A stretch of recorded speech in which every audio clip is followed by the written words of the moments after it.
നല്ല മൂത്തു പഴുത്ത മാമ്പഴം. ഇതിൽ നിന്നും 10 എണ്ണം തിരഞ്ഞെടുത്ത് തൊലി കളഞ്ഞ് വെച്ചു. ആ തൊലി കളഞ്ഞതിന് ചെറിയ കഷ്ണങ്ങളാക്കി നുറുക്കി വെച്ചിരിക്കുകയാണ്. ഈ നുറുക്കി വെച്ചതിൽ നിന്നും കുറേശ്ശെയായി എടുത്ത് ജാറിലിട്ട് അടിച്ച് പൾപ്പ് രൂപത്തിലാക്കി മാറ്റി. ഈ പൾപ്പ് രൂപത്തിലേക്ക് 2 സ്പൂൺ പഞ്ചസാരയും ചേർത്ത് നന്നായി ഇളക്കി യോജിപ്പിച്ചു.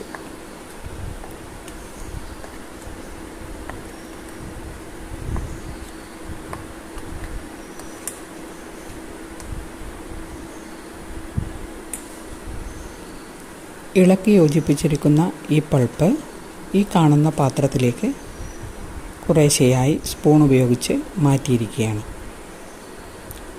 2 പാത്രത്തിലും നന്നായി നിറച്ചു.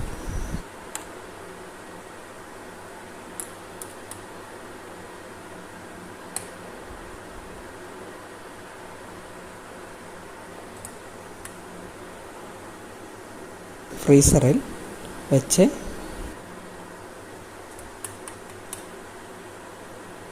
Mango pulp pudding തയ്യാറായിരിക്കുകയാണ്.